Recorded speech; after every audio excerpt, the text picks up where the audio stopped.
Yep. Yamaha makes like a GR 125L. Yeah. So see if you can see it. We'll see if it's going on, and we'll start the show here in a little bit. So, I see this is going. Okay. But yeah, I would start with a trail bike. Get to know the clutch. Get to know the brakes. Learn how to ride on. We need to get a better damn. I don't know why it's picking that as the thumbnail. It's a horrible thumbnail. A motorcycle. I see a lot of these guys that don't know how to ride. They're getting Yeah. I see it. And then they're out of our sport. Start small, work your way up, have fun. Don't worry about what you look like so much.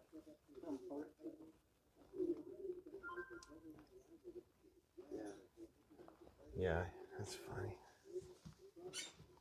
All right, we're live, guys. Hey, guys. Everyone who is not here, welcome. Yeah. Yeah. Let's see if we can get this thing set up. Spike, you can get comfortable in your bed over here if you want, bud.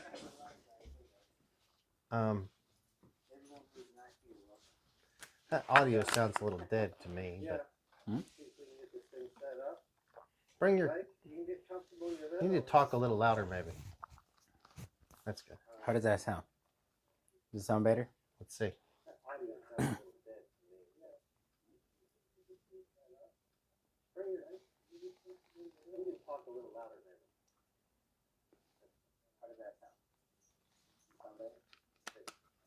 It's pretty good. Okay. Sounds. We'll see. Beer or no beer? No, not yet. No, I mean on film. Oh yeah, you can do that. Ow, fucking tasers.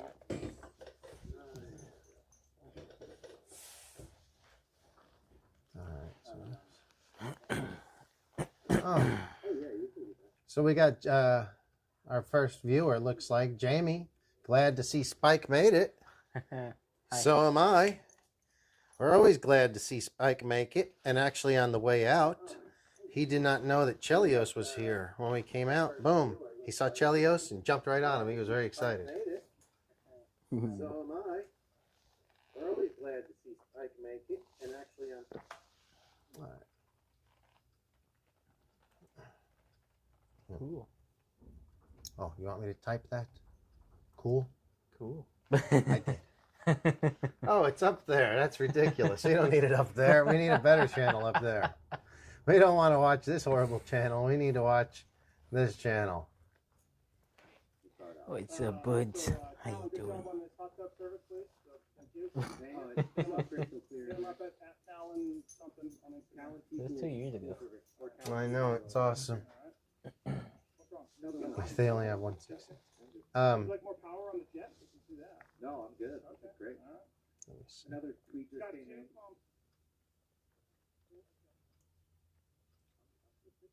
Well, let's take another shot. Hang on a second. Hang on. We're not turning into one of those shows yet. Still trying to get things worked out here. We still haven't figured out some of the difficulties. Trying to get this figured out. Spike. Hey, can we take that thing off him because it jingles so much? Oh, you ain't gonna be able to. Let me have him. How do you take it off? No, don't. I got it. Oh.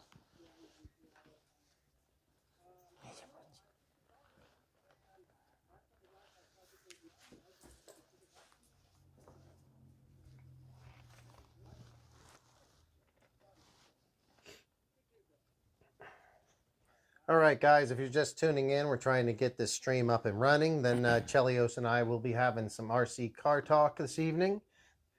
Thanks for tuning in. We do appreciate it. Please feel free to chat in and say hi. Oh, Kevin said hi. So Kevin says yo. Hi, Kevin. Thank you for tuning in, Kevin. We do appreciate it. We're going to get something started here in a minute. Let us know if you could, Kevin. We'd really appreciate. How does my audio sound? Is it okay? How do I sound? Yeah, talk a bit, Dave. See, tell them what's going on. Yeah, we're here at the show, before the show, or the show. It's been a long row It's been again, a long road again. but it's been fun. Yeah, we missed last week. We're kind of had some people. Everyone seems to be sick recently. Talk about that. Everyone's Yes. sick all the Everybody time. being sick all the time. For weeks on end. Yeah. It's like you're getting better, but you're not. Spike, sit, chill. Thanks, Kevin. He says the audio's good. Awesome. He got the drone yet. Oh boy. You know what? Let's start. So we were going to do a segment, but I want to start this segment with something different. Dave, what were we just talking about 5 minutes ago? You were saying you missed. You sold something and you missed it. I missed my DJI Mini 2. Guess what Kevin just told me he bought? What did you just buy? Kevin, did you just get a DJI Mini 3? Oh. I believe that's what Kevin said he was going to get. Man. Anyway, that's what we both actually want to yeah. get. We were just discussing it minutes ago. So Kevin, let us know if that's what you got, and then let's make that part of the segment because that'll be a fun fill-in. Yes. Kevin says no. He got a 3 Pro. Woo, doggies. The 3 Pro. What is it? What can you tell me about the 3 Pro? I may not think know. that's the one we're talking about. Well, it's the newest one, correct? Yeah. 3 Okay, yeah, so it's maybe that I one, spoke It's the wrong, same and one, I'm yeah. sorry. This is awesome. Very cool, Kevin. That is very cool. He just brought it up out of the middle of nowhere. He was showing me some video of some drone footage he had. And, yeah, we just, out of the middle of nothing, because we never talk drones. Yeah, no. And I knew Kevin was talking about maybe getting one just a few days ago. So congratulations on getting that. Why don't you... do you want to bring it out on Saturday, maybe? I hope to do a big beach bash. Hopefully Kevin will join us in studio tomorrow when we do a beach prep episode. I hope to do a beach prep episode tomorrow. Beach prep. So, yeah, Kevin, the invite's out there if you want. That'll be great. I'm really happy you got that. Yeah, they can do some crazy things, man. Tell them how long, what was your drone experience from start to finish? What did you start learning with? How long ago did you start learning? Your crashes up till, you decided to get rid. Was it a fun time or, tell us a little bit about it. Man, it was fun. So I started with the little tiny ones that you can get on Amazon for like $20. Little things that fly around the house. Got tired of those. Got one with the little Wi-Fi camera or whatever. You're able to drive it maybe 20 feet away and see on your phone. The remote got stuck to your phone and all that stuff. So it was pretty cool. Then after that, I'd say I had fun 6 months with that one. Because I guess there was a few people online that were kind of using tiny little Wi-Fi hotspot extenders, putting them on the drone, and then I was able to fly it like half a block away. Okay. Cool. It was it was, I think, one of the DJI the first tiny one. It was like a DJI Spark or something like that. I don't know that one. It was tiny. It was like one of their first ones a while ago. I don't know it. I knew their bigger ones before, and then what they have now. Yeah, the Phantom series and the Aspires. After that, I got a Mini, the first Mini. Yeah. Well, that's cool. So anyway, we're going to go through what the idea for the show originally was, but we're gonna play it by ear. We're gonna go a lot less by that. We might do another show tomorrow, which will be a little bit more. Shall we? Yeah, every time we get this thing set up, it takes longer than we expect, so some of the things don't quite come together. Yeah. So, anyway, if you're here, thanks for joining. We are in the RC Garage. I'm JB. This is Chelios. Hey. Thank you, Chelios, for joining us again. Tonight we are going to do 4 or 5 segments, stretch it out over about the course of an hour, and then do, the second hour, kind of do the After Dark segment where it's more just goofing around and general talk. But we were going to try to do 4 or 5 segments. but we actually don't have everything together yet. So we'll see where it goes. We want you guys to please, if you want, please join us by chatting in and giving us ideas to talk about, or tell us what your experiences are along the lines of the stuff we're talking about, because that would make it a lot more fun if everybody gets a chance to talk about their stuff. Yeah. So please talk about it. Let's hear your RC experiences. How many viewers do we got? It says there's 4 up there now, but that's probably not anybody. We'll see. Dave, anything you got to say? Let's see if I can see comments live. I can't see comments live. Okay. Yeah, pull up your comments if you want. So he needs, I need it, but need a lot of time to wrench. I say come fly. Okay, so just Kevin, I think tomorrow what we should do is a beach prep day, because my stuff, man, I need to get some stuff done. Definitely, I need to get my stuff done. I have one of my buddies to work on here. But if we do a beach prep day, we could easily do that over the course of 2 hours tomorrow, I think. And we could you can set up over on the other bench, bring your Creighton, your XRT, your fire team, which my fire team won't be working. That might be part of the rants tonight in our second hour of the After Dark. Yeah. Yeah, I don't know. Electronics on brand new machines, not so good.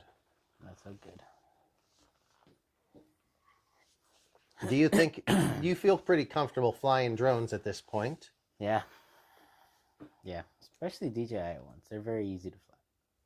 All the safety precautions, auto, height stabilization, freaking, I forget. It's been a while.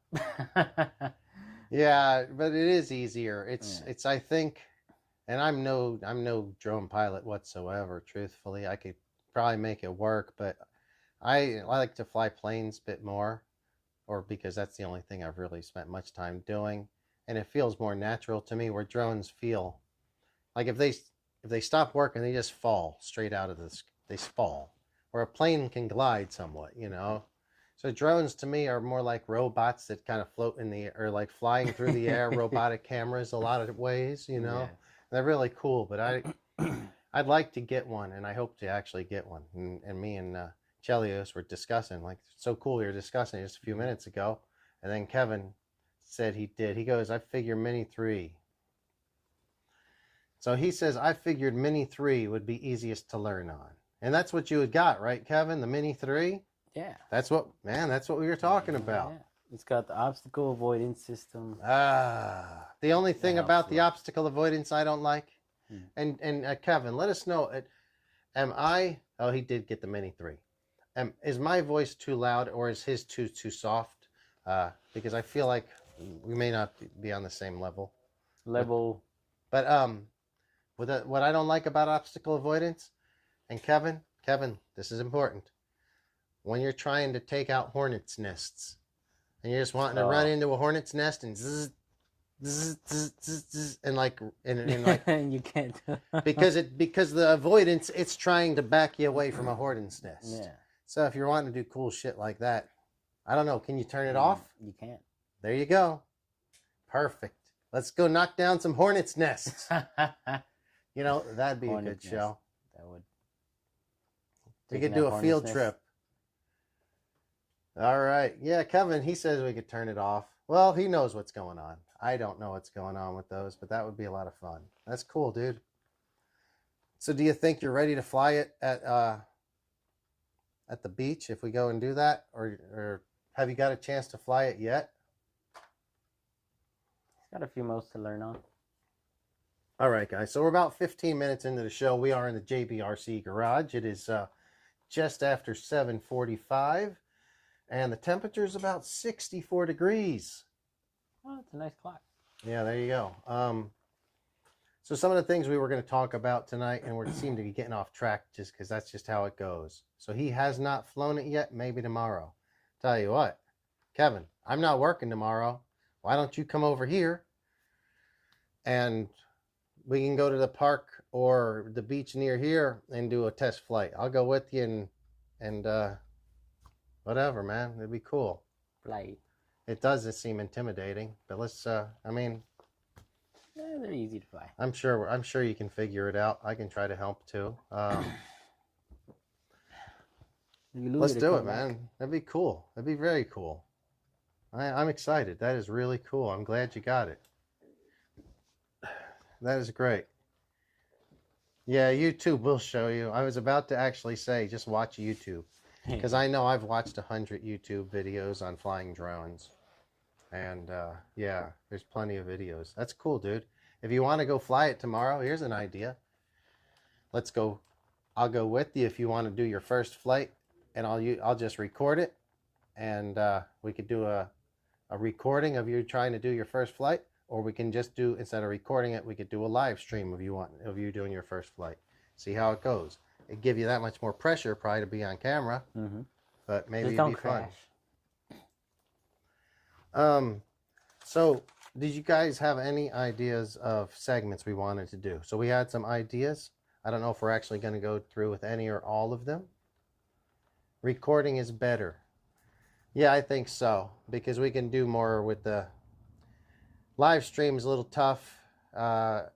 And recording, yeah, you can absolutely make it more editable and make it better.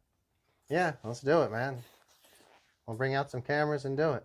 And you can record obviously on the drone while you're flying. Just get an SD card. Without the SD card, you can't do the 4K stuff. I hope you have an SD card. Mm-hmm. So some of the stuff we were going to do, the battery disposal. Well, that's not happening anymore. I did some research 3 minutes prior to show. And, yeah. Might get his band. Oh, he's got a few SDs. Perfect. Ready to go. They have to be fast. Yeah, I'm not going to do the battery disposal, especially with the dog here. Burn down the garage and it'd be a whole scene. It'd be horrible. No, but there's a lot of different theories on how to get rid of LiPo batteries. Before I actually want to talk about it any further, I'm going to do more research on it because I know what I do, but there's a lot of different ideas. Mm-hmm. So we're not going to discuss that one today. We could discuss still. Well, Chelios has a segment that he sees a lot of ways that, well, how people F up their RCs. Not probably through driving or maintenance. Yeah. Or wrongly installing the parts. Putting screws in the wrong place sometimes. Oh yeah. Oh yeah. So yeah, we can definitely do that. I know that you've got some ideas on that. Mm-hmm. We got a rant. The Pirate Mike's Apple phone. His Apple phone. He's got an iPhone watch, and every time he I call him, he's like, "Hang on a second, hang on," and I can't.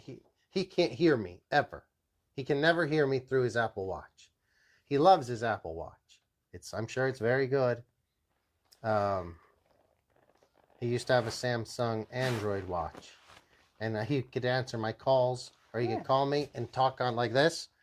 And now he talk every time. It's, "Hello, can you hear me? Can you hear me?" 25, 30 calls over the last 6 months. And it's like, okay, and he has to pull over to the side of the fucking 405 and figure out a way to put it on speakerphone. Oh my goodness. So my rant's going to be the Apple phones.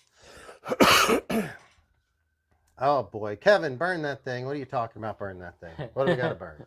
The Apple phone. No, I don't know. Maybe.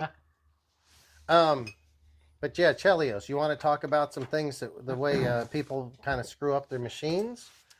You going to have some ideas for us? Yeah, I got one. Not cleaning your shit. Okay. All right. Well, look, I understand that. All right, you had a fun time. Let me just throw it in my truck or throw it in the back of the car and all right, call it a day. That's cool if you're still going to wake up the next morning and probably get it off. It'll still be okay. But then, let's say you're not going to use it for a week.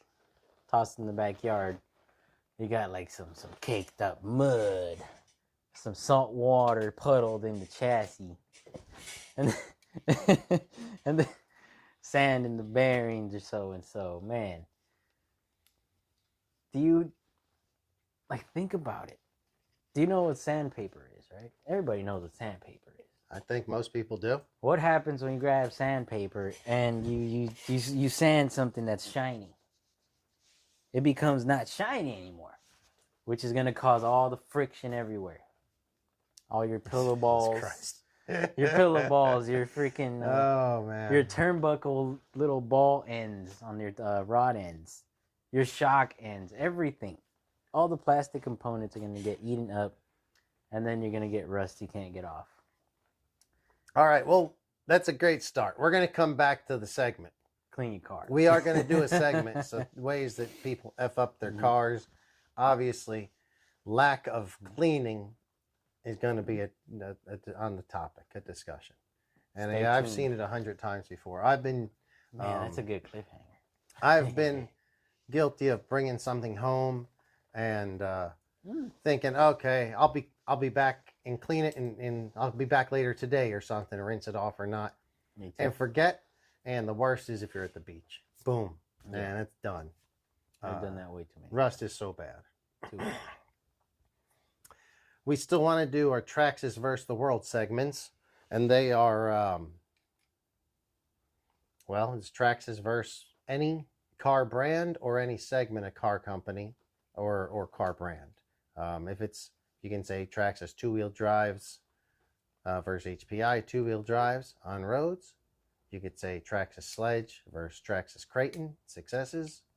You could say, anything you want. Traxxas Drag Slash versus the team associated ADR10. Anything you want. Traxxas versus anything. That's a good one. It's Traxxas versus anything, guys. So if anybody has an idea, hit us. So we got Aftermath, Moto MX, and RC Slash versus the world. Okay. Well, Slash has pretty much taken on the world for a long time. Yeah, a decade or so, and they keep her going. So they are. And thank you for tuning in there. Aftermath, Moto MX, and RC. More like 3 decades. That'd be 30 years. Yeah. Slashes haven't been around 30 years. Maybe 20. 15. I thought Arma came out in 2009. That's... Yeah, no, you're right, actually. They've been around a long time. Yeah. Even before. All right. So somebody can do a look up and see, when did the Slash come out first? I'm guessing, just off the top of my head, 2007 is my quick guess. I say 2007. But does anyone get a chance to look up, when did the Slash come out first from Traxxas?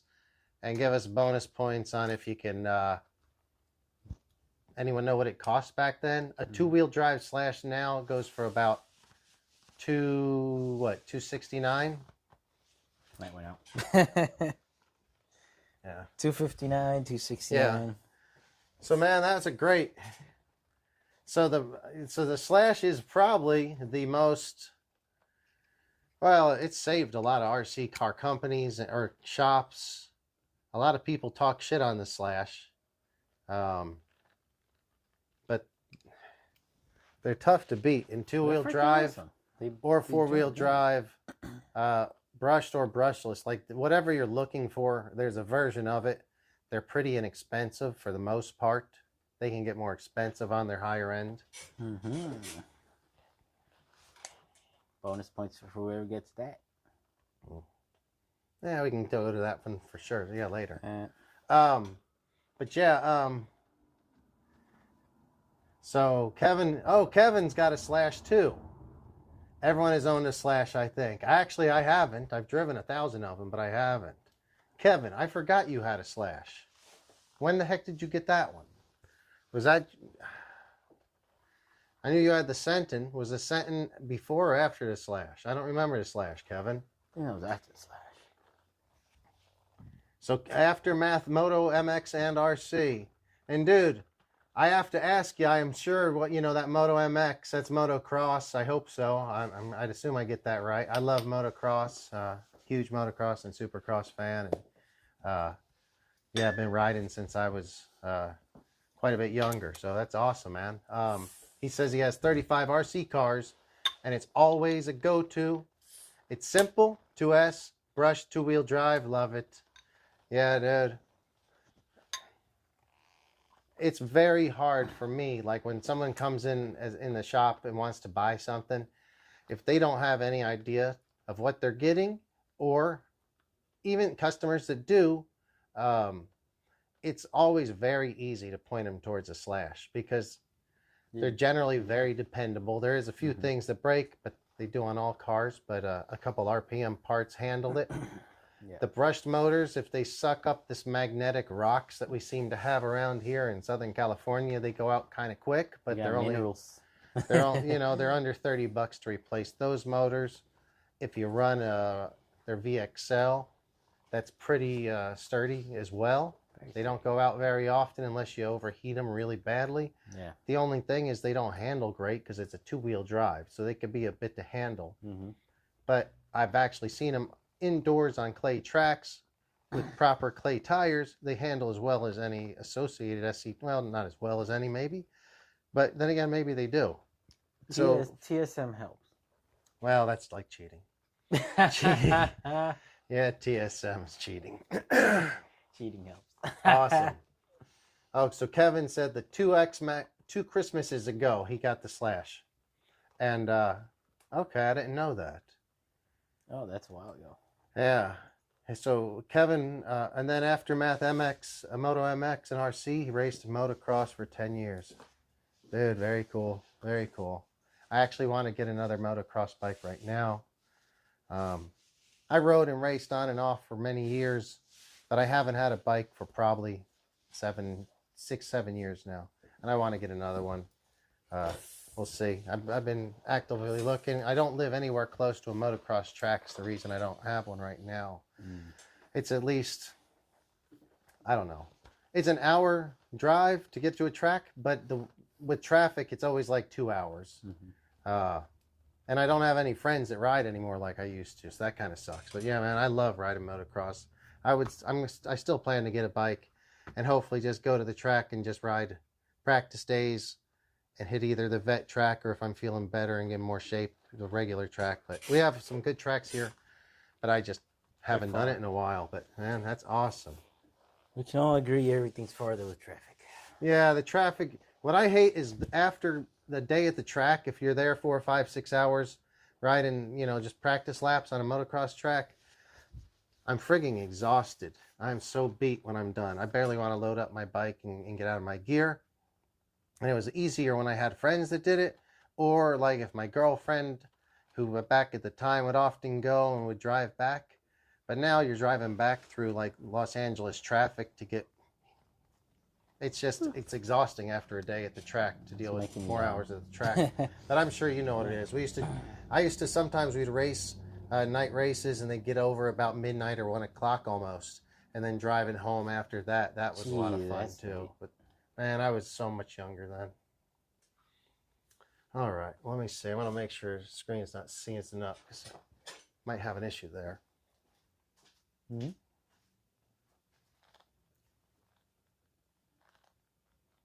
think we're still good. All right. So guys, let us know if we have any issues with audio or video. We're still going to try to work this out. Yeah.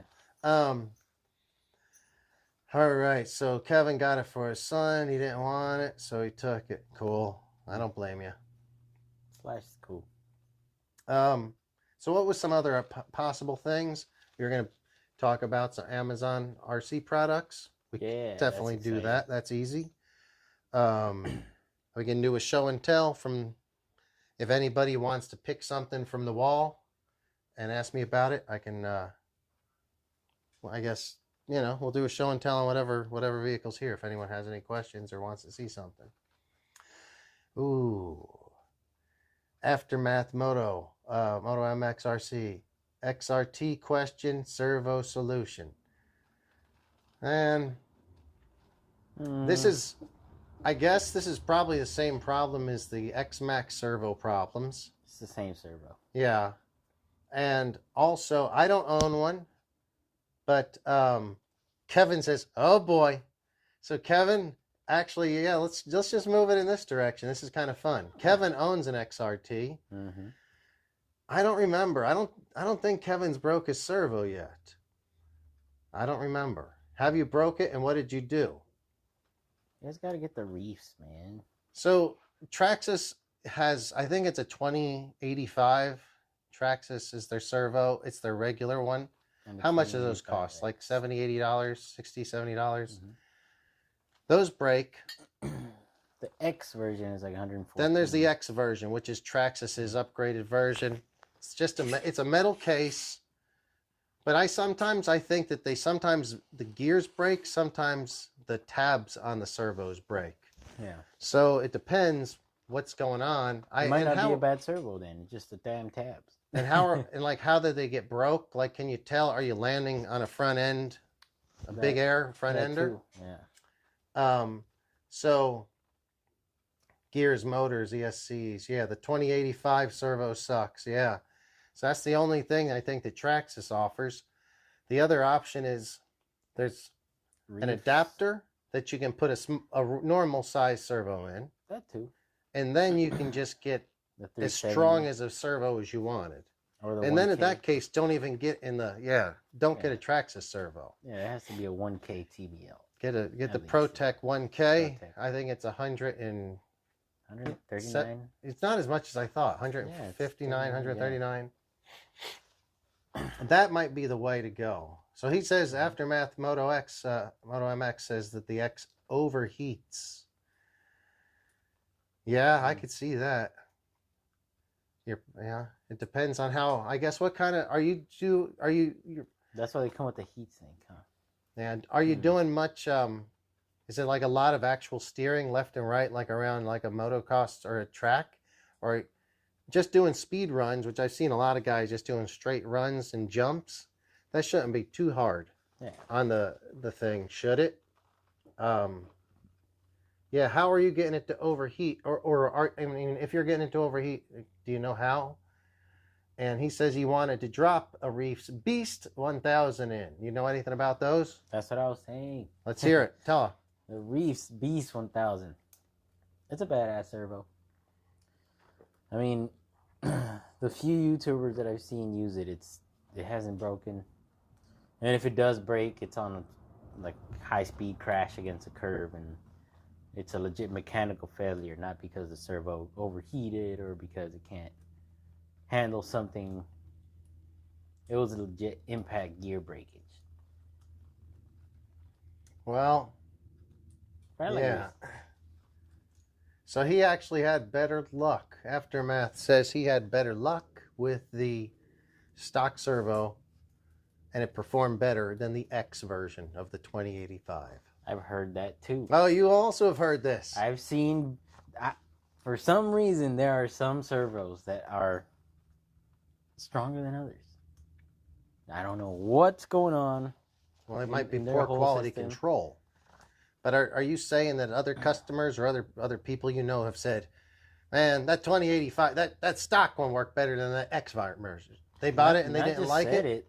They never had anything to say about the servo. So they've had the whole entire life of their use with the XRT/X-Max with that stock servo and never had to get it repaired. I don't know how many people go a long time without repairing a stock servo. There's been a few. I think stock electronics, unfortunately, suck. That's my rant. And my rant is going to be... Oh, boy, this is making me rant even more, Aftermath. Because Aftermath just said, you already know what my rant's going to be about Horizon, right? Mm-hmm. And that beast right behind you that has fried electronics in it with less than a battery in it. Well, Aftermath just said that he returned all his electronics to Traxxas and they replaced everything for free. And that's the other benefit of Traxxas electronics. Yes, that is something.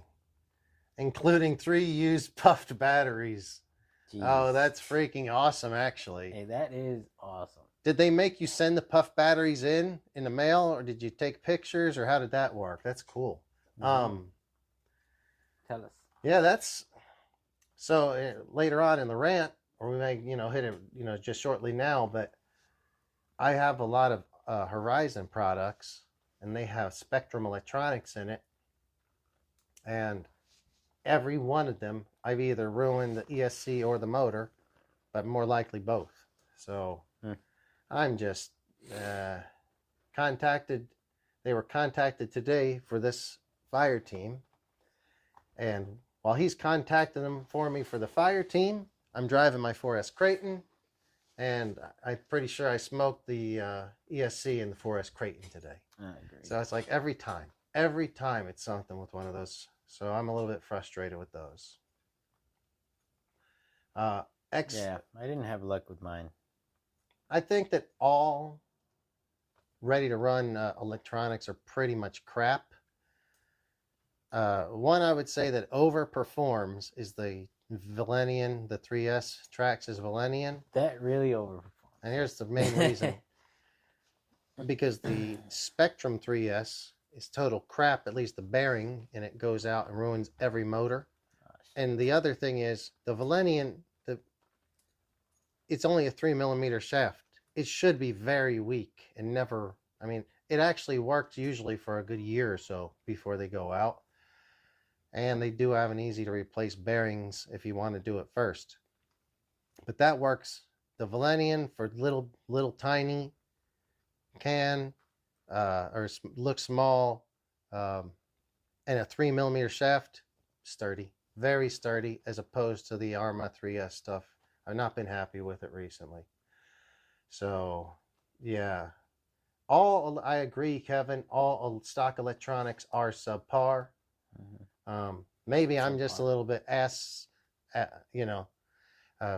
pissed off, I guess, at Arma, because it seems to be, I've been breaking a lot of stuff with them. But I see, I mean, the Traxxas, they'll go too. Not as bad. I think the motors, the brush motors, any brush motor gets eat up around here. Yeah, any and all brush motors get eat up. You have to be on a really, really clean. All right, so man, that was cool. What should if we have time, we're gonna do. Okay, so we're actually, how long has this thing been going on already? 36 minutes. So we've only got 20 minutes to go. We're gonna do about 1 hour of this show and then 1 hour of the After Dark segment. Do you guys have anything else you want to talk about, or should David Chelios go on with something he sees that you guys thrash your vehicles with? Mm-hmm. You know what? You talk about stuff you see that people thrash their vehicles, and I'll maybe add something in. All right. And you guys please chat in, and if you see if you've made this mistake before and you recommend that don't do this, or else you'll screw it up like I did. Man. Thanks for the thumbs up, the likes, subscribes, and shares. Yes. Hey, these were, you know what? We see deprogramming ESCs. That's what I was trying to think about. Thank you. Oh, Yes. Mojave, should I buy one? We'll talk about that here in a second. That's awesome too. I love the Mojave question. Great All right. question, Aftermath. Great question. And hey, guys, Programming. if you're out here watching this, all these guys on chat, Aftermath, Kevin, anybody that's out there, go ahead and see if they've got some stuff and click on their videos and follow them, because they're all, cool RC dudes. Cool peeps.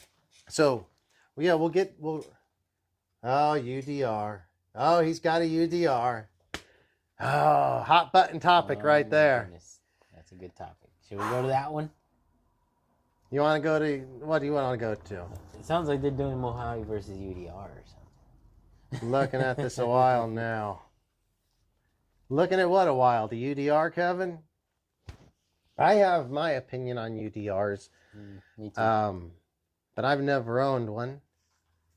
I've worked on a lot of them and driven them. Just I've got to driven them some. I don't know. I think that, and I have a lot more experience with the Mojaves. Yeah. I feel like Mojaves are a lot more of a bashable vehicle. So yeah, in the short course nature of things. So. Yeah, I think Aftermath, if you haven't driven a Mojave, they are kind of, you know how the UDR is very soft when you accelerate? The Mhm. back squats and the front pulls up, and when you hit the brakes, it's like a very soft reactive suspension. The Mojave is similar to that. Mhm. It's not maybe to the extreme because it doesn't have that same rear suspension. The Mojave has a more standard upright suspension. So, but it is still a short course truck. So it Mhm. handles kind of soft and loosey goosey. Same as not the same, but similar. Does the Mojave run a similar chassis as another truck? The Mojave is the same length Chassis as as the the fire team. It's narrower. Is that longer than the Creighton? It's longer than the Creighton. Oh wow. Interesting. Yes. Can Ooh, you Aftermath put says I think he's Limitless got parts on it? 950 subs. Awesome, dude. Very cool. Very cool. Congratulations. So the rear differential and independent suspension is different. Yeah. Mhm. Yeah. So I think and correct me if I'm wrong. I think the UDR comes with a locked rear differential, and they sell an oil diff. I Mhm. think is an option, or am I backwards on that? I think the UDR comes as a locked diff, and it has like that rear. It has like You rear get link oil on suspension. that. Mhm. So yeah, I think that Limiting straps and stuff. So yeah, the rear suspension. Pro scale. It's cool. I've done with me. I've done like some of the drag racing I've done with my 6S Creighton versus the UDRs.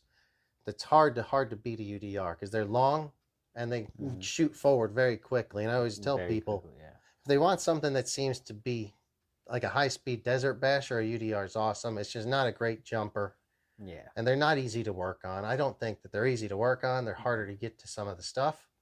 So I do say for those reasons, it's not the easiest thing for a lot of people to own unless they've got more experience. It's at a real scale. They took it more to the realistic side rather than make it a durable, bounce ready, just roll over everything vehicle. It's meant to handle the same way a real trophy truck would handle. All the squish in the suspension, the wheels bouncing up and down on bumps at 100 miles an hour. That's what it's made for. But you hit a hole that's deeper than your tire, well, there goes your tire. Yeah, and I've seen Aftermath says yes, correct. I think hopefully that's to. I think they came with a locked diff, and then you can get a different diff. They are a bit more model than. I'm not sure if I get that. More model than it. Yeah, a little bit more model, I guess. Yeah. Yeah, for sure. Yeah. I think so. Mm-hmm. I'm not. I don't have a Mojave. The reason I don't like them is I don't think they jump good. I don't think any short course trucks really jump too well. They're racers. They're high speed things. They're cool for ripping around on lower, staying close to ground. Freaking 500-mile Baja runs. Think about that. The fire team that I just got recently is the first one of the longer chassis armas I have. I have the Creighton Success, but that's longer. I do like the way this jumps, but it's more truggy armed, where the Mojave's a little bit narrower still. So I've not been a fan. I'm just not a fan of short course. I'm gonna say I'm not a fan. They wouldn't be my first thing to buy, even though I've owned and raced them back whenever I was younger. They're just not for four-wheel drive bashers. It's not my favorite, though they're very sturdy. The shorter arms, they don't break that much. ProLane made a really awesome one a while ago. It was discontinued. Yeah, well, it's So discontinued. Sad. So sad.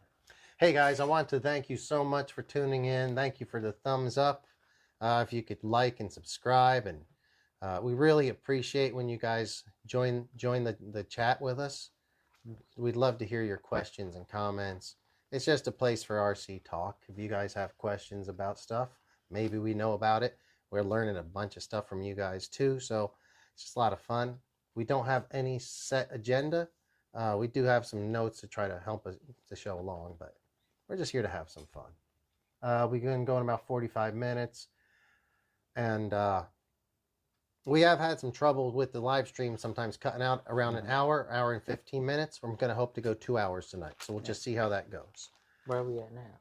About 45 minutes. All right. So far, so good. So what is the amount? Oh, boy. What is the most amount of cars I have linked to one transmitter? Not too many. Not too many. I don't know. I only have, I don't know, maybe 10.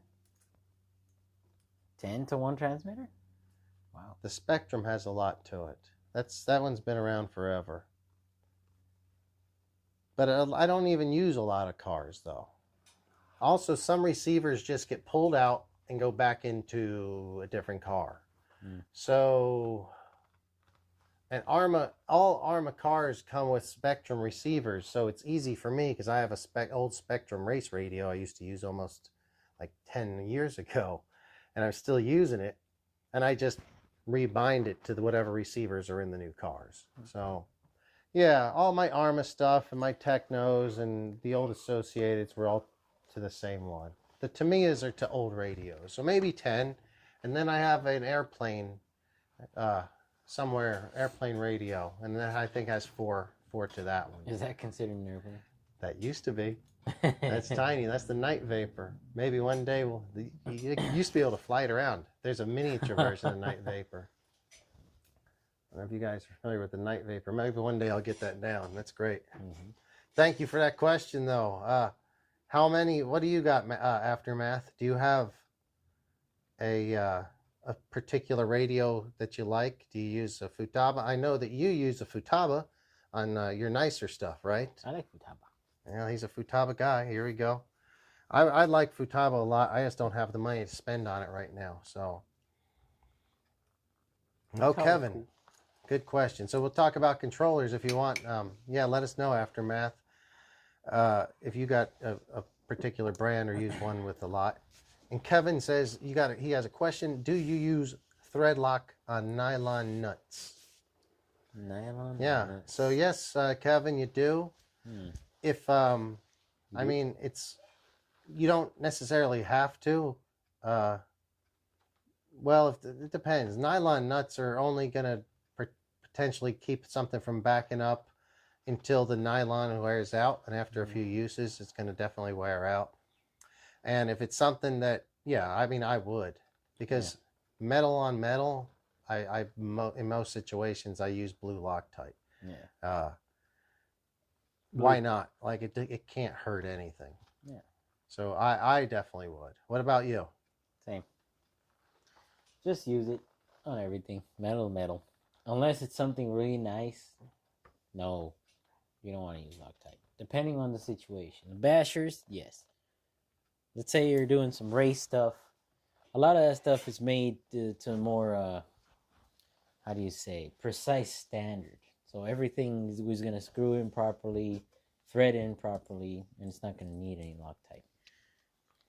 I mean, yeah, that's pretty much how it goes. Don't use the red stuff anywhere.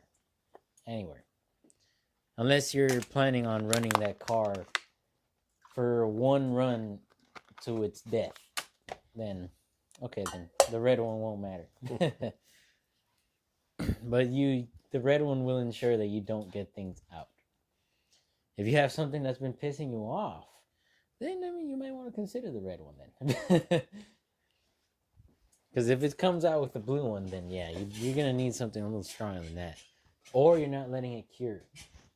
Let it cure. What How long is the cure time? I forgot. For what? Blue Loctite. 4 to 12 hours. Yeah, I always would say if you can do it the night before and let your stuff sit over. More time better. That'd be great. Yeah. One night to be safe. Just leave it. Excuse me. Yes. Carry on, David. Carry on. What were we talking about? Can we talk about the Google RC? Yeah, why don't you? Well, let's jump right into some of our Amazon parts.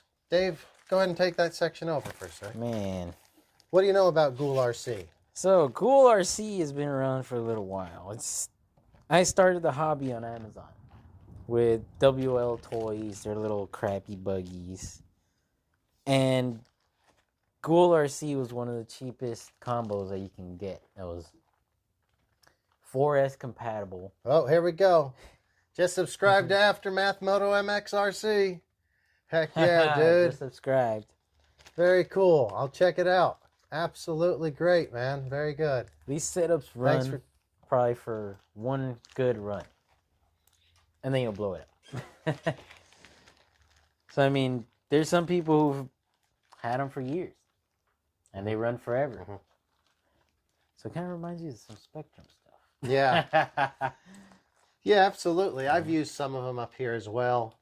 And I'm kind of hoping that the Creighton 4S issue isn't an ESC and it's the motor.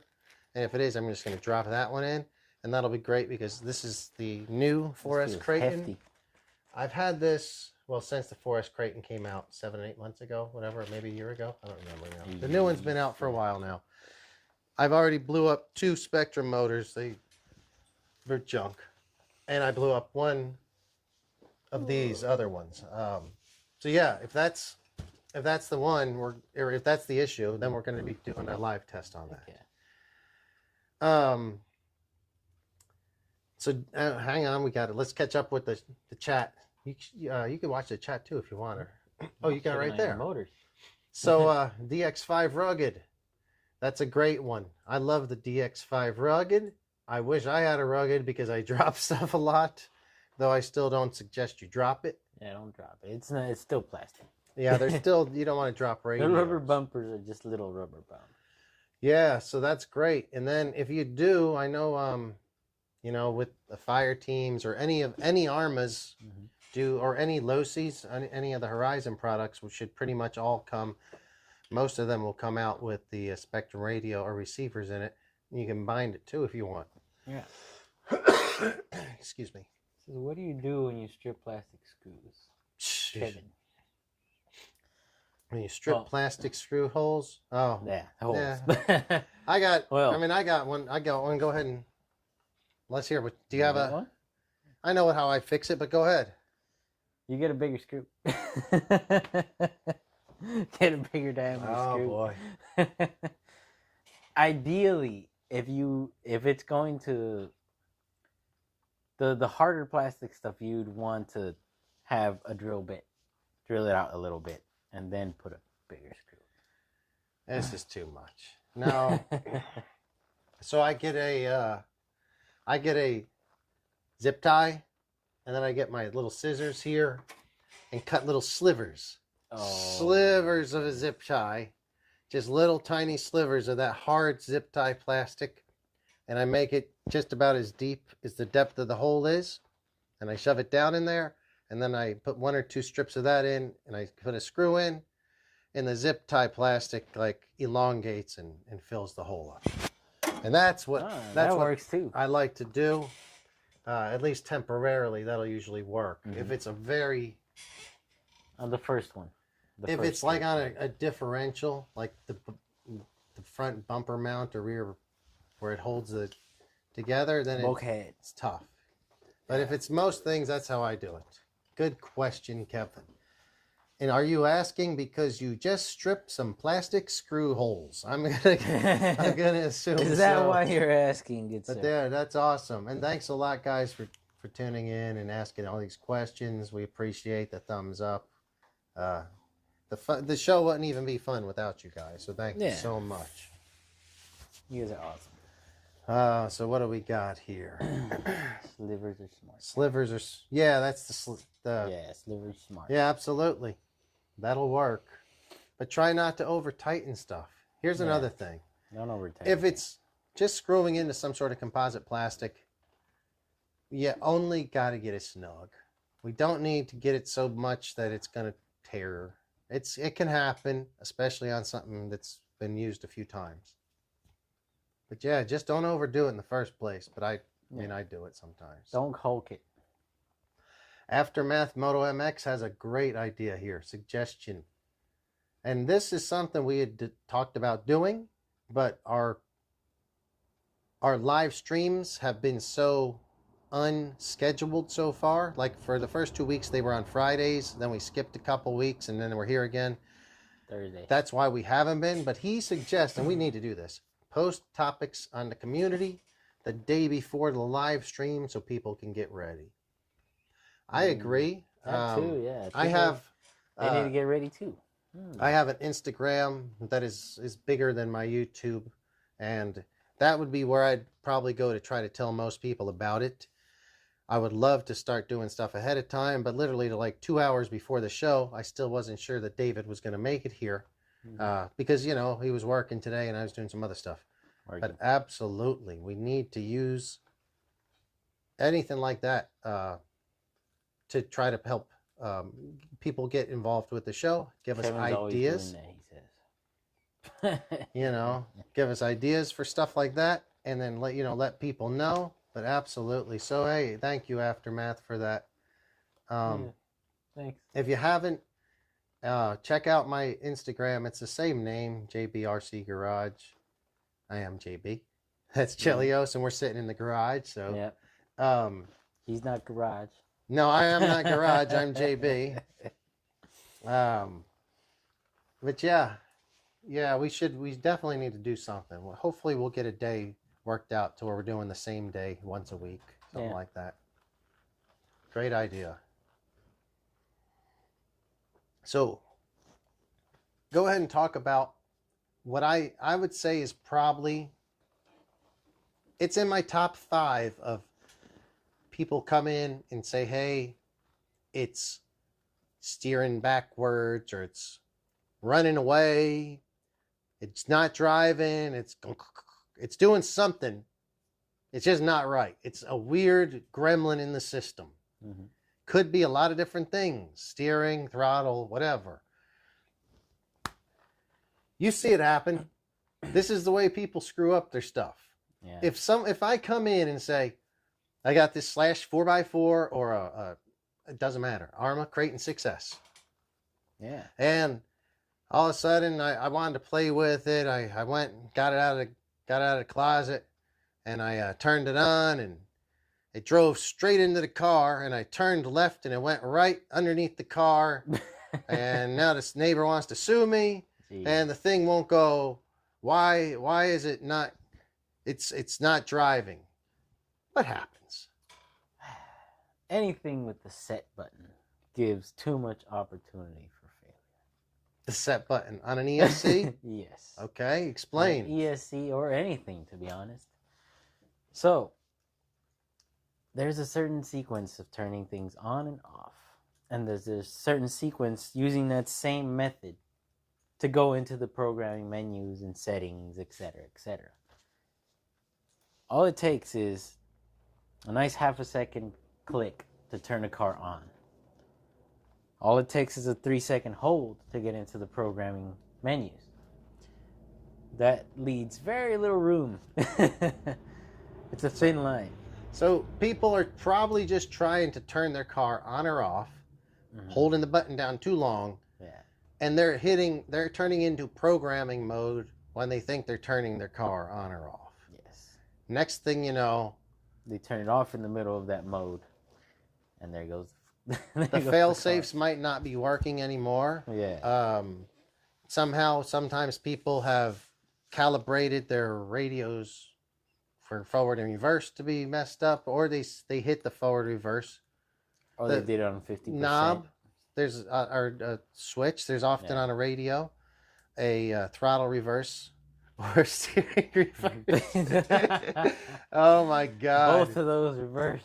Oh, well, Aftermath had a great comment about Community and Short's second largest platform on earth. I want to get back to that because I don't know much about that community, especially what you're saying, community there. So I want to get back to that here in a minute, but let's go on with this. So you're saying, so people... What's the community? I believe community is something on YouTube. If that's, hopefully Aftermath will share that with us. Says YouTube is the second largest. Yeah, and communities must. So yeah, if you know. Okay, Voil's off the floor and Stan eliminates 99.5%. Exactly. 0.5. Man, you're right about that. Hey, Oh, boy. It failed me one time, though. It failed me. Get a strong enough system that'll stretch your tires, and Yeah. it'll stretch past the cube. Yeah, And there absolutely. and It there can she happen. Or it'll rock and it'll just rock. grab. Oh my god. No, but yeah, you're terrifying. absolutely right about that. Great. Terrifying. That's funny. But 99.5 though. yeah, so a way that people are always messing their own RCs up, they're just trying to unplug them. No, I'm good. Instead of just unplugging them, they're often pressing the button too many times. They're going into a programming mode, or their kid is messing with the radio and is switching throttle or steering to the reverse. So when they turn right, it goes left. Traxxas actually disabled the button for turning it off for that same reason.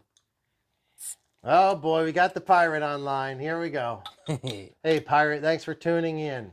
So yeah, Hi. if you have some radios like the Armor radio, I have one right here. There's 3 settings: a steering rate. So basically, if you know, the more positive it is, it turns more aggressively. You turn it less, it's less aggressive. Throttle trim. Steering trim is obvious. If your car is going to the right, you turn your trim to the left. The problem that messes a lot of people up, throttle trim. Right now it's set in the middle and should be left alone. If if you turn it and then you try to turn your car on, it probably won't pull forward if your fail-safe is set correctly. So say if somebody messes with your radios, the little run radios, and turns this throttle trim forward or reverse, it could be set that way for whatever, a week. And then you go to try to play it next time, your car won't power on. You're like, I have steering or no throttle. It's because your fail-safe is screwed up because it's getting turned on in a reverse, or if your trim set forward in a full throttle or a throttle position. We see simple stuff like that all the time. And they had to do it due to all the damn runaways that kept happening. Well, yeah, it happens a lot. So people, if you'd mess with the electronics less, you'd probably have less problems. But a lot of people, they don't realize that they're doing something. They don't even realize, because it could be as simple as bumping this. And what's the big M that nobody reads? I don't know. What's that? The manual. I don't know. If they read the manual, I don't know what the manual is. It'll help. I don't know. Yeah, I don't know if cars even come with manuals now. I think they still do. No, nobody reads manuals. Yeah, so stuff like your throttle trim just being turned, you're going to think you have an ESC problem. It's not going to want to fire up, because if it's in fail-safe, or if it does fire up, it's going to take off. Yeah. That could be a problem. Don't trim your radio, your receiver wire.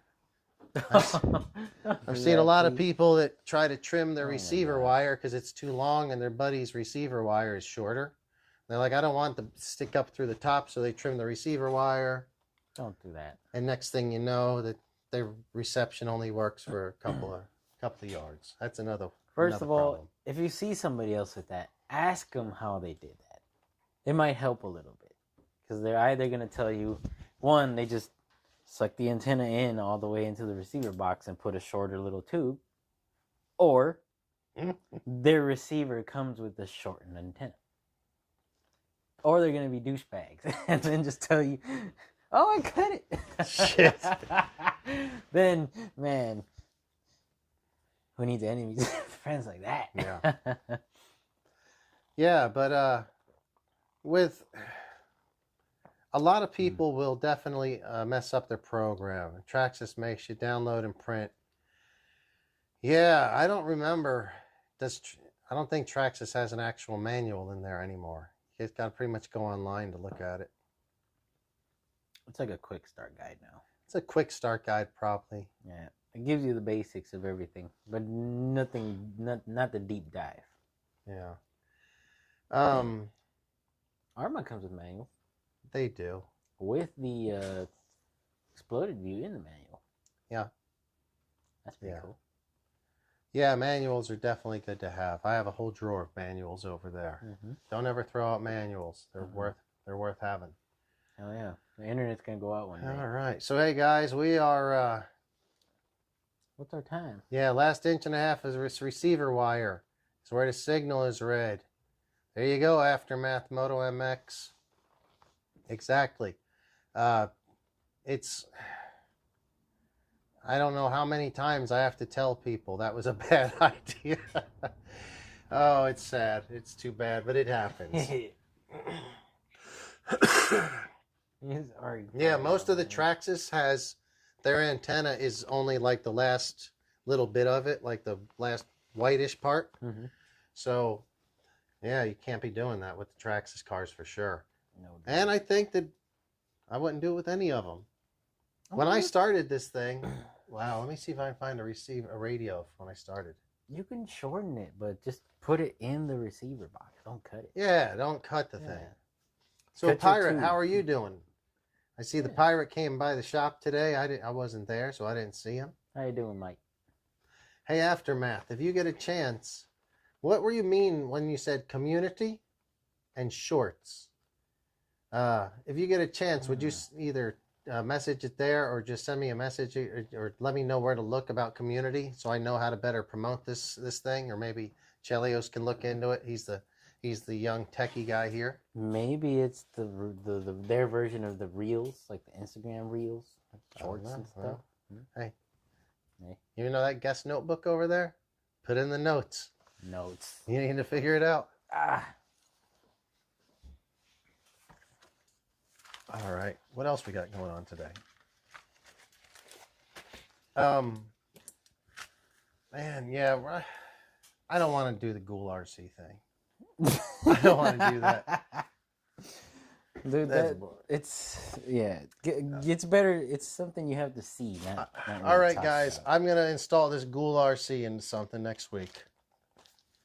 But I think it's this one right here. It's a Surpass, isn't it?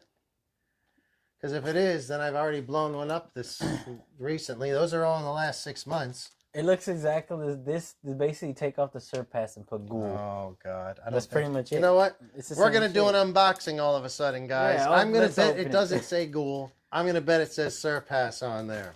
I'll bet it says Ghoul. Oh, he's got one of my, one of mine that I actually don't have that I wish I had, and I'll probably never have.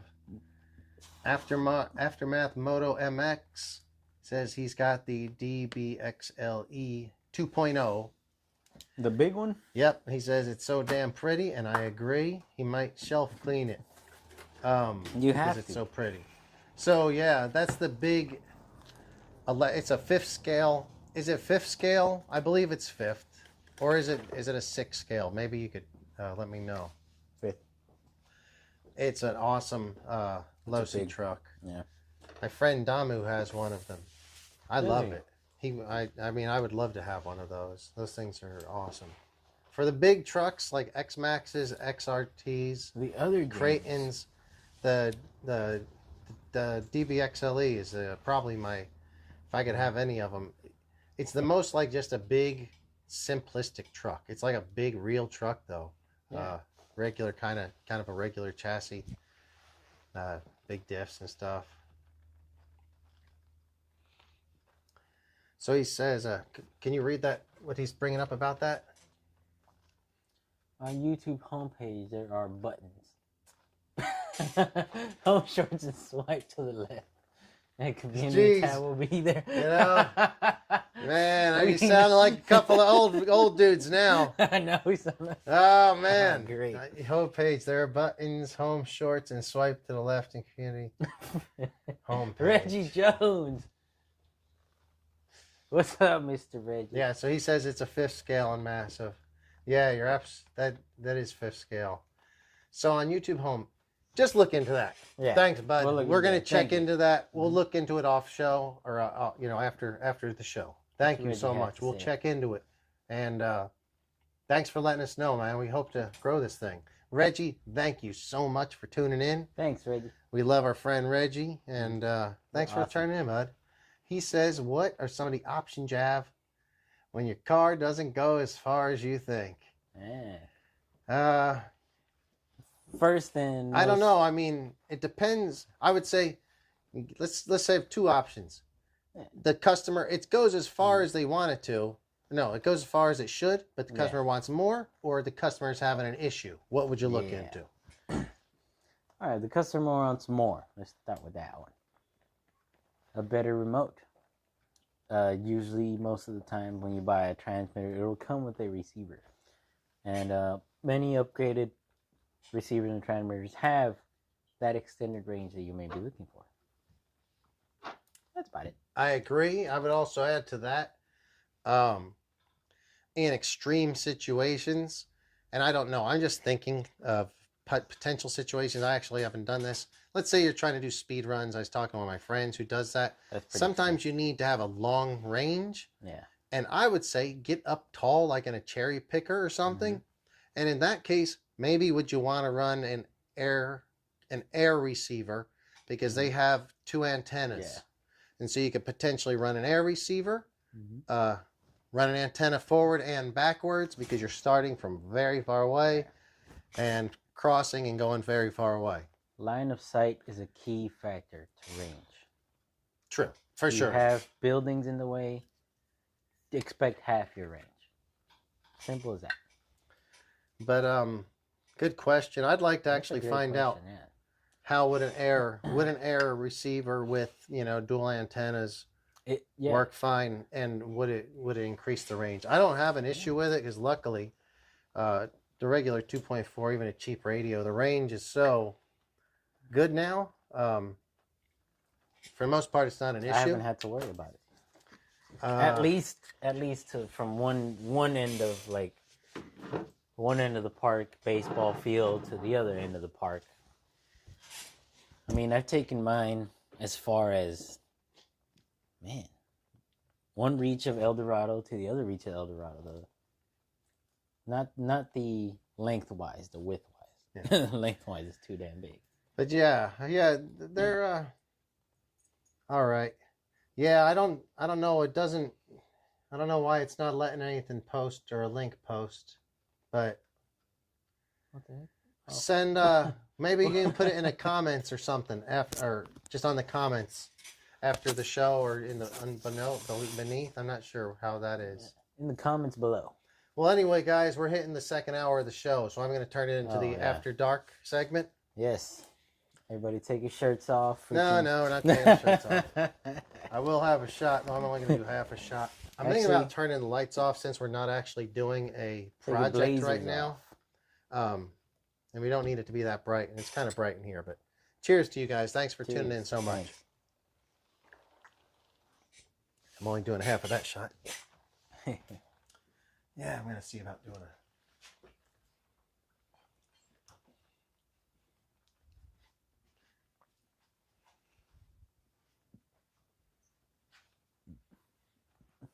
Are the lights too much light? We look good? Looking good, Dave. Looking like a champ. Nice. How do we look, guys? Is the light too much light, or we need more light? I don't think we can get more light, so maybe let us know if we need less light. All right. So go ahead and carry on with the different way people F up their vehicles. All right. Now that we're on the underside of the ship, where the bar is located. We talked about deprogramming ESCs. Throw that out the window. Meshing your gears. Wait, hang on. Finish up the deprogram ESCs on how can they keep from doing that? What's the why does it happen? Yes, and what do they have to do to not let it happen? So, the easiest way for you not to get it to happen is getting to know your ESC properly, reading the instruction manual, whether it's the online version, the booklet version that comes in the box. Take your time, study your ESC. You get to know it, then you'll know what not to do and what to do, how to get punch, how to get brake, all those things. That's the first way. Second way,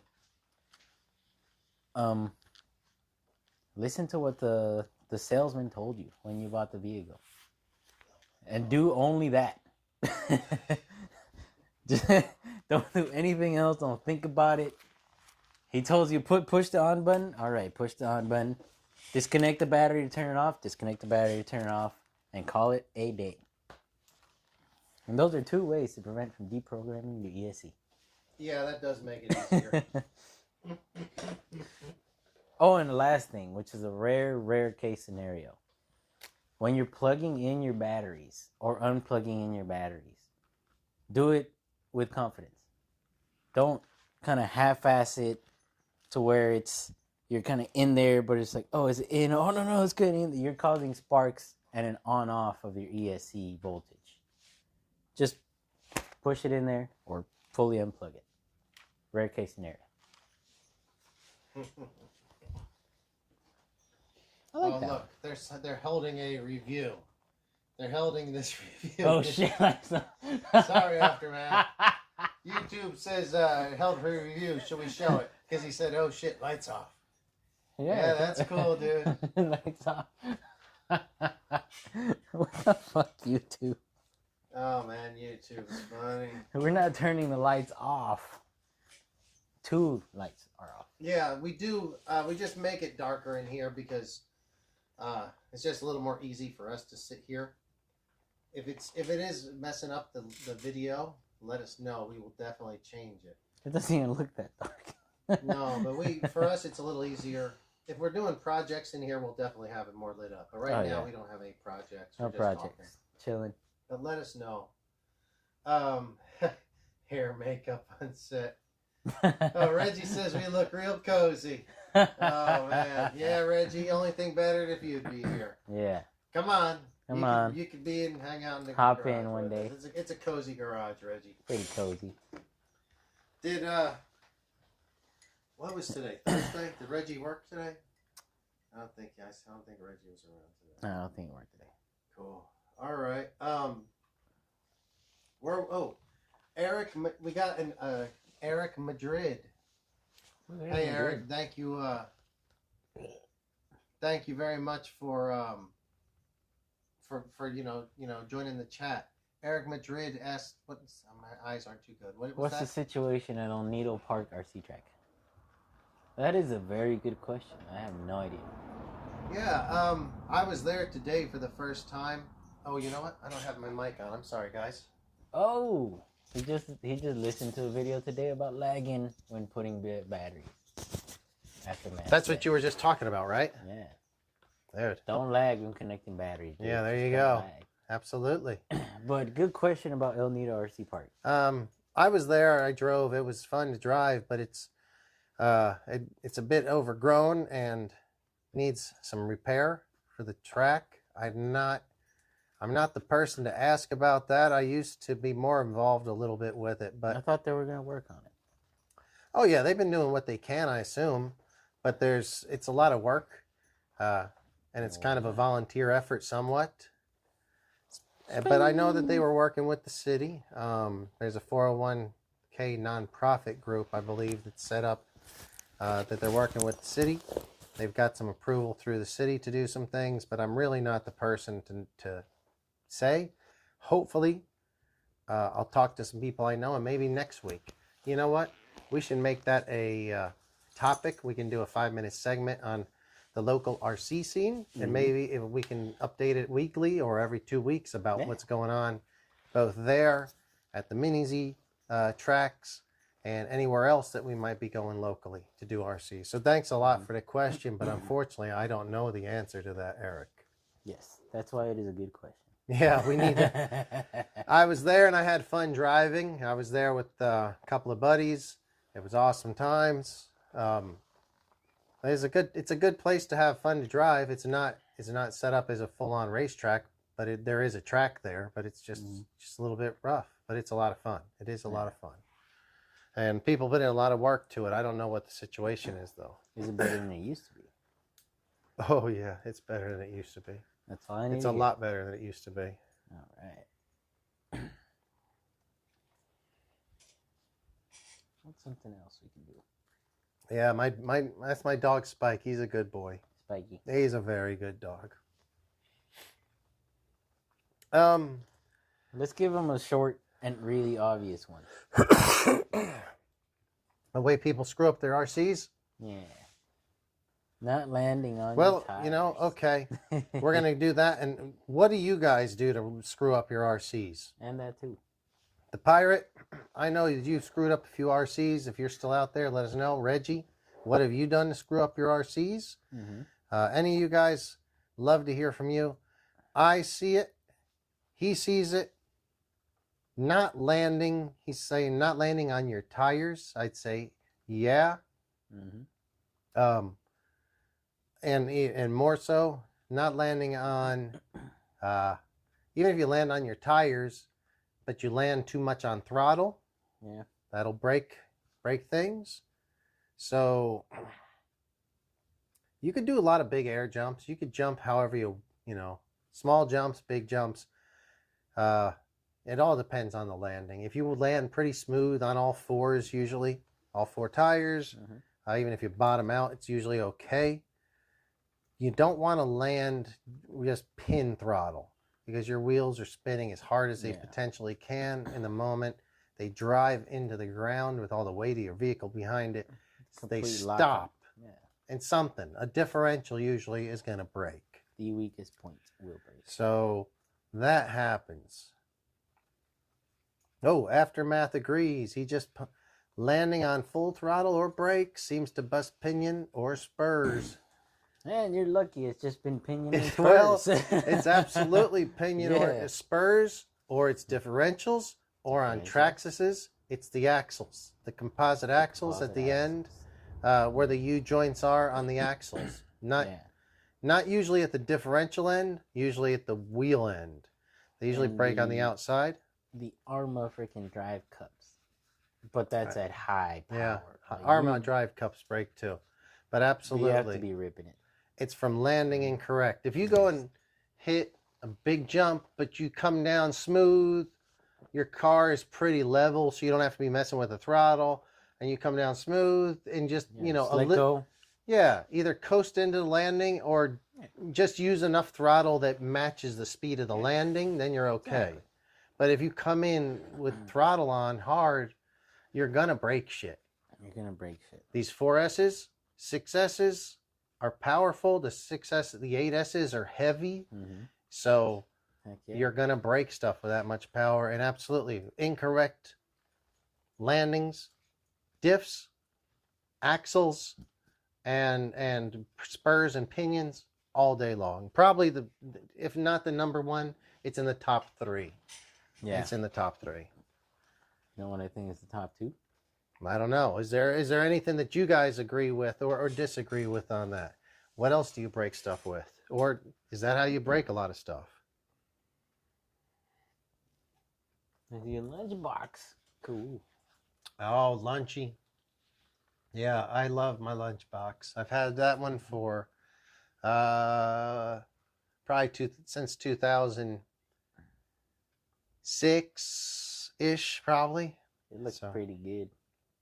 It's not the original body. Oh. It's probably like the second body. My first body is so beat somewhere around here. I have 2 lunch boxes. This one's mostly original. Just has bearings in it. And then I have another lunch box over here that's has a oil damp shocks. And I haven't put a light brushless in it yet, but I have one that I'm going to put in that. Yeah, Vanessa's lunch box. Very cool. You know what? I'm going to talk a minute about the Vanessa's lunchbox. Yeah. Let's talk about Mr. Lunchbox. Miss Lunchbox. So one of the reasons that I do like not only Vanessa's lunchbox, but a lot of the Tamiya cars of this era. This was the late 80s when these came out, mid to late 80s. And I don't know why. I assume that Tamiya sent an art guy over from Japan to California to kind of capture the car scene. Because if you've noticed, on this one, so this is called Vanessa's Lunchbox.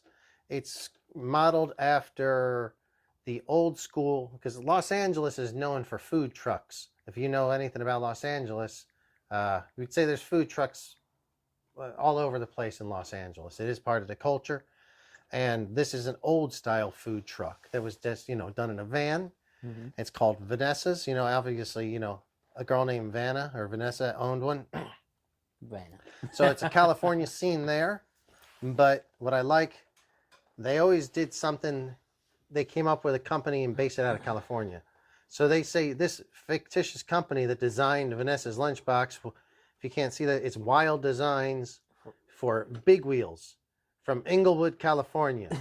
So that's good. the company that supposedly designed this fictitious truck was based in Inglewood, which is right down the road from us. That's awesome. And if you look on Vanessa's lunchboxes on the back, it says it has service too. So if you want to go and eat something from Vanessa's lunchbox, a taco, they have service to Inglewood, Hermosa Beach, LA International, and Signal Hill. Oh, wow. So I don't know where you guys are at, but we're right in the middle of the South Bay right now. How far away is Inglewood, you say, right now? 4 miles. 4 miles, maybe? Yeah. Hermosa Beach, Another 2 miles. 2 miles that way. LA International, so they're talking about LAX. That's about 6-7 miles up the way. And Signal Hill's like 10 miles off towards, I think, towards Long Beach or whatever. We just gave our triangulated location. No, but no, it's so funny when you see this. If you were to look at my Clodbuster, the Clodbuster, to me, a Clodbuster from this era, Manhattan Beach. It's White Lightning Designs out of Manhattan Beach. And then, like they all... White Lightning Designs. Wow. A whole bunch of them were based out of California. So I think that's really cool. That's really And cool. I see Tamiya now has maybe a Hot Shot 2 Blockhead Motors edition. It's coming out now. I think you can pre-order, and I think I'm going to get one of those. But I like the Tamiyas, not much for running them anymore, but just for having a lot of fun building them and driving them once in a while. I still try to get one or two to have fun with and drive, just build one or two a year.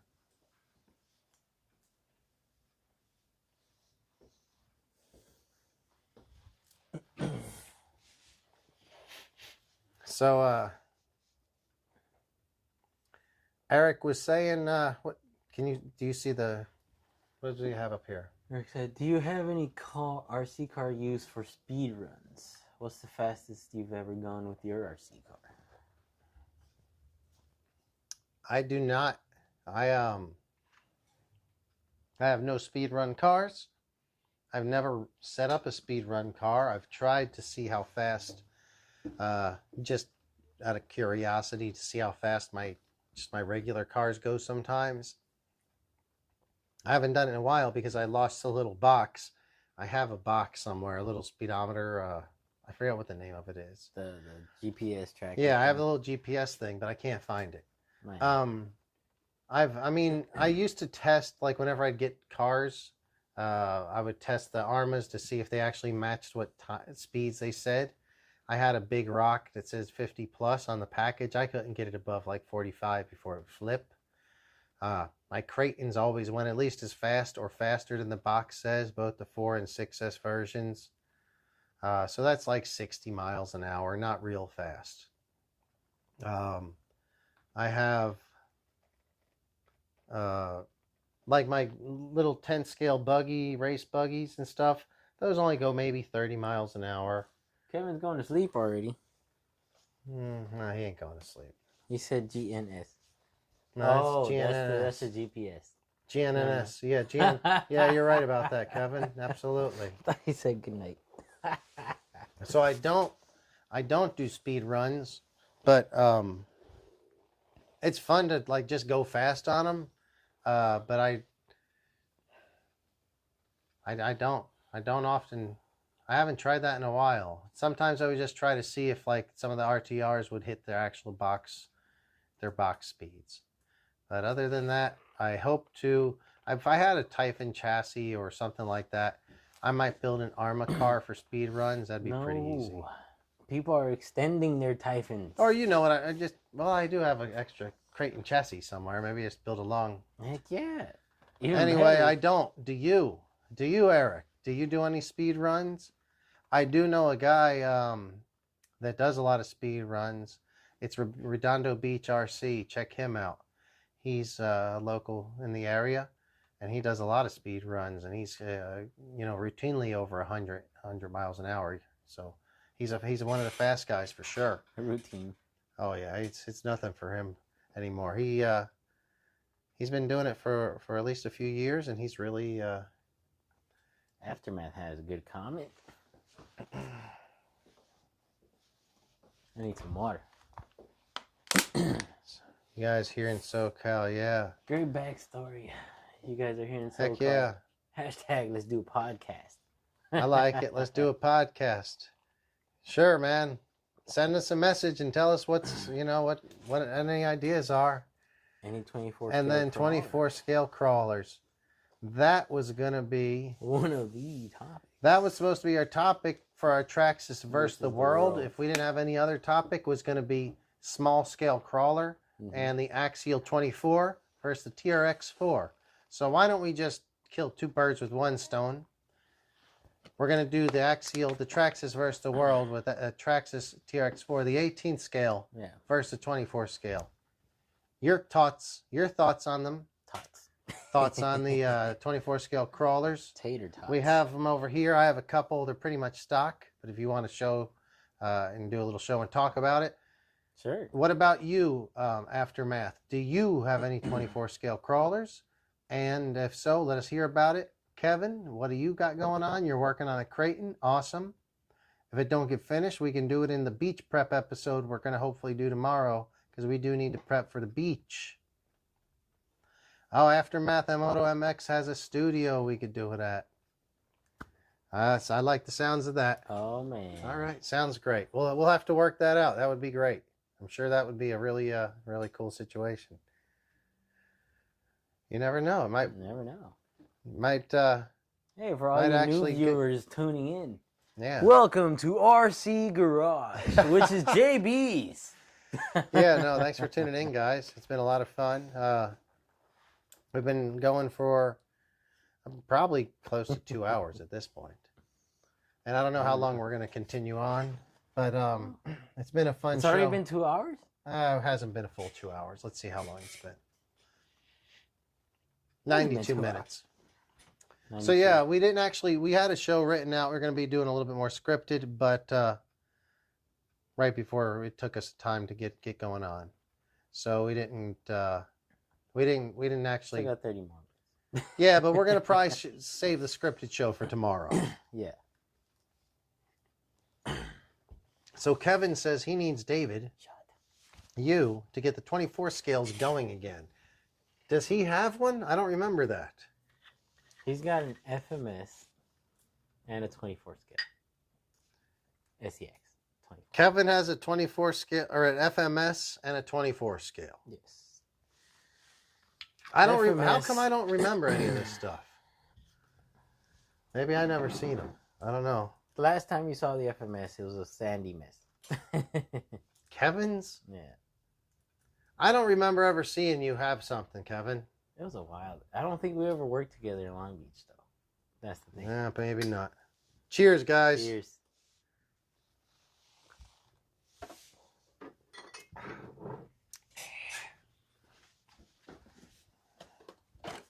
All right, so,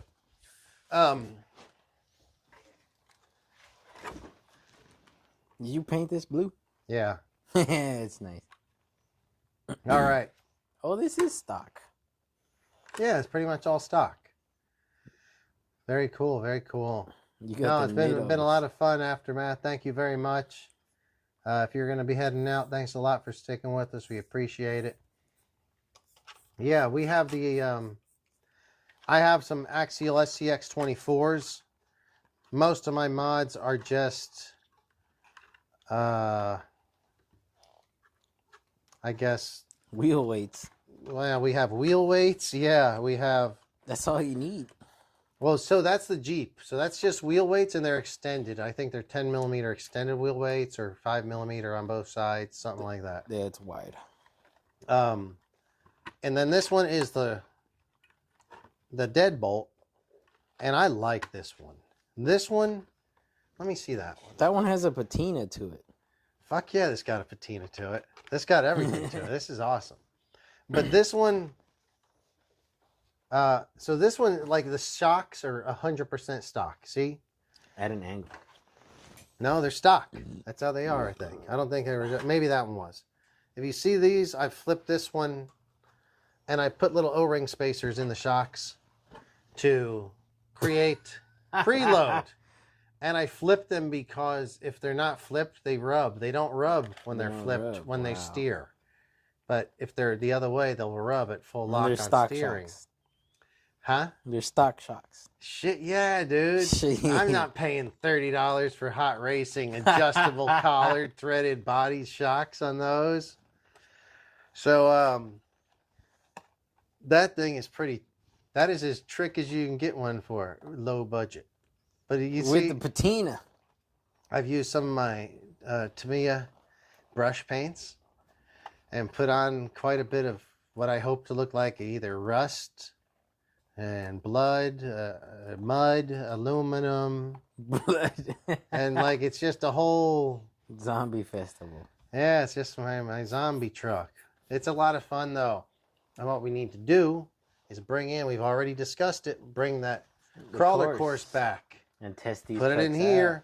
We can do a test on these versus the TRX 4M. And Aftermath says he's got a FMS. He's got 2 SEXs. 1 RC 4-wheel drive and a UTB. So he's got some stuff there I'm not familiar with. Can you see those chats there? $1 grand and an XCX 24. What? So he said. He has a grand in it. You saw the SCX 49 Merc? What the heck is that? 49 scale? Oh, I remember. Now I do remember, Kevin. Got an FMS 2. So Kevin used to work as a designer in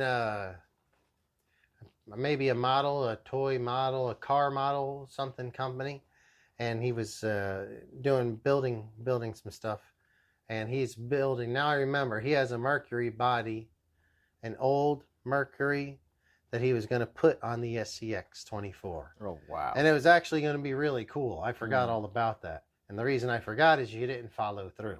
Had you done the job and I'd have seen it, and when I remember when we talked about it, I was like, that's fucking badass. But you didn't finish. You actually only talked about it, and I've never seen it since. But if you finish, I bet what you were talking about would have come out great. I think we should do this. What is this? That's an SCX 24 chassis kit. Psst. By Little Guy Racing. Psst. Not me. Not me. Kevin says that body was too heavy. That's pretty. So Aftermath with a grand in the SCX 24. But SCX, you used to have a really nice one. Tell him how you built your SCX. You started with what chassis, what shocks, what servo, what axles, what motor, ESC, and how much do you think you added it when you were done? With pleasure. All right. So, it started off as an SCX 24 Bronco. The new one that came out in that metallic blue, metallic red. Wait a second. What's his name? Pedro? Pablo. No, let's not. We're not going to name names, but we're just going to say Pedro. Pedro. Could this be Pedro, that vehicle that started out that whole thing? Yeah, after I built his, I built mine. That's what I thought. So it was the started. new. So this was after SCX has been out for a while, because the Bronco is one of their more recent. Got a really cool. Their first hard body. Yeah, the body is much nicer, though it's heavier, but it's much nicer. Much nicer. But go on. I'm sorry, I don't want to interrupt. Go on. Came with lights out of the package, headlights, bumper lights, rear lights, the works. A great paint job. So, the first one I built was a red one. I did the double barrel shocks, the whole Fury Tech brushless system upgrade, gave it the nice creep. It will torque over anything. The only problems I discovered with that build was even after adding wheel weights, the brass differential covers, doing all the slowing down in the system to give me that stability, it still didn't help. The body was still very top heavy. You had to take off a lot of stuff. So that one wasn't exactly mine, but it was my first iteration. The customer was kind of happy with it just being a nice trail truck. All right. Next thing you know, 2 months later, I get mine. And I just go full out. I take the roof accessories off. Take the interior little cowboy driver that it comes with, the seats, toss them out the window. So that took off about, let's say, 20% off the top body weight. Still top heavy. So I decided, all right, I'm going to throw on the double barrel shocks by Hot Racing. But you ideally don't want to run them with the stock springs because you're still going to be as high as a monster truck. No. You use the stock springs that came with the SCX truck. Throw them on the double barrels. That way you get the stance where you want it to sit, nice and low, but the reach when you need it. That was the first accessory.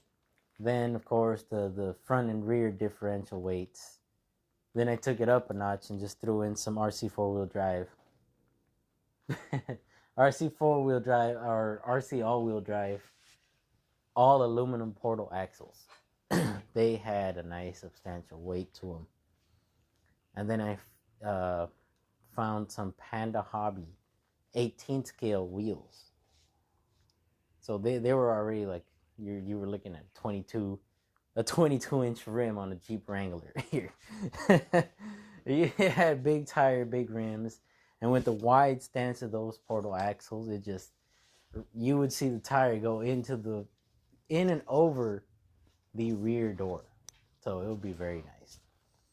Once it did all that, I ended up being a little bit disappointed though, because after looking like a great thing, the brushless system was in there, everything was in there great. It still was a top heavy truck. Yeah, I got the whole Flex Friday stuff. The flex was there. Tires flew. Like you could throw them out the back and all that. But when it really came to it, the sidewall crawls, the 45-degree angle crawls, it didn't do it. The body just couldn't handle it. I took that body off, threw a Lexan body. Heaven.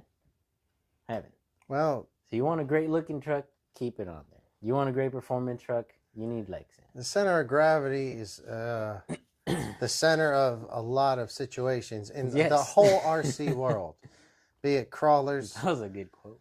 Well, it really The is. center of gravity is the center. If you have a bad everything. center of gravity on a crawler or a mini Z, Yeah. or a basher, or front to rear, it could be front to rear weight bias, or center of gravity is too high. You're fucked. It makes all the difference. Not to mention in air. In the air. So, God. man, thanks. That was awesome. That was That was a great explanation too. Christy And Smith. yeah, Kevin said it was too heavy. So this is awesome. We got some great stuff going on. We're about to. So I see it. So Kevin said it was too heavy. Aftermath says he's going to go follow Kevin just for that notion of the 49 mark, which was not a bad notion. The follow through was less than desirable, but that's okay because we still have time to get this done. You know what, Kevin? Come on the show. Let's see that thing. Bring it tomorrow. Do you guys want to do? I'm up for a beach prep episode because I'm going to have to be prepping my stuff for the beach tomorrow. Are you guys up for a beach prep episode? And Kevin, come on for the beach prep episode. Beach prep. You're going to be doing the beach bash with us on Saturday. And so, so Aftermath's going to go follow him. I don't blame it. I mean, actually, that's probably his one good idea. But no, I'm just messing with you. But then we've got Christy Smith. Who's Christy Smith? Who just happens to know the word of the week from last week, which was Losi. She might know the pirate. She does know the pirate. I don't think... I think the pirate is up here, and I think Christy might be down there where they live. So I don't think that they're together this evening, but I could be wrong. No, that's the pirate's better half by a big margin. Oh, wow. Yes. If you ever met the pirate and you watched last week's episode or 2 weeks ago, yeah, that's the pirate. That's the pirate. Yeah. But no, Christy Losi, I'm not sure. I'm not sure if I got it in me to do a shot anymore, but that's not the word of the week. We do have a word of the week this week. It's just not Losi. It's not Losi. You guys haven't said it yet. Pirates saying, let's do a shot. So watch the CG. Absolutely, Aftermath. You're absolutely correct. His Merc is on my Instagram. Kevin, go. Hey, guys. Anybody, if you want to share your Instagram or your Facebook or your YouTube, feel free to. Go ahead, put it in the chats. Kevin, let them know what your Instagram name is if you'd like. If for some reason things aren't posting correctly, let me know and I'll fix it for next week. But I'd like you guys to be able to share and connect with each other. So go ahead, Kevin. Yeah. I think it's, if you don't post it, I'll go ahead and put it up. We'll also start doing a better job of putting links to some of our Instagram and our other stuff. All right, so Aftermath looks like he's going to chime out for the night. Hey, thanks a lot, buddy. I really appreciate you sticking with us this evening. His lady needs his assistance in the bedroom. All right, yeah, that's a better place to be than here. So we do appreciate you hanging out with us, but go to the bedroom for sure. I'm totally, if you're around, if you're in the area, would ever like to do some RCing or do a podcast or show together, just let me know. Message me over through at JBRC Garage on Instagram or here. But thank you so much for tuning in with us. We're going to be only doing this for another 10 or 15 and probably tuning out. Because we do probably get maybe do another one tomorrow, but Dave's working, Chelios is working. But thanks a lot, Aftermath. It's been a whole lot of fun. Let's do a shot. And if you guys are not following him already, please go over and follow him. We'll finish it up. We are closing in on the show's end. So Pirate. To the Pirate and Miss This Christie is for Pirate and Miss Christie. Here we go. Here we go. And to the end of a great show. One of the first that was actually not a run-on show. What do you mean by a run-on show? And if you guys, while you're out there, if you could like, subscribe, give it a thumbs up, please, comment, and all that stuff. We really appreciate it. I feel like last show was a good 3 hours of awesomeness.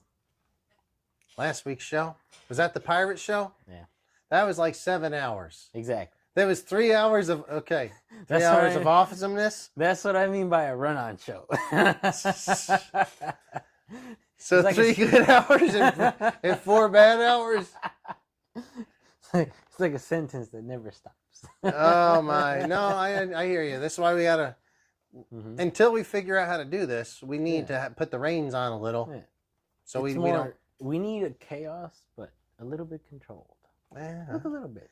Because we can't be squares all the time. I can't be squares. I don't think Chelios has a problem with being square. Check Chelios out. But between the rings and the jacket, he's no square. That's for sure. Square. All right. Cheers, guys. Cheers. Thank you so much.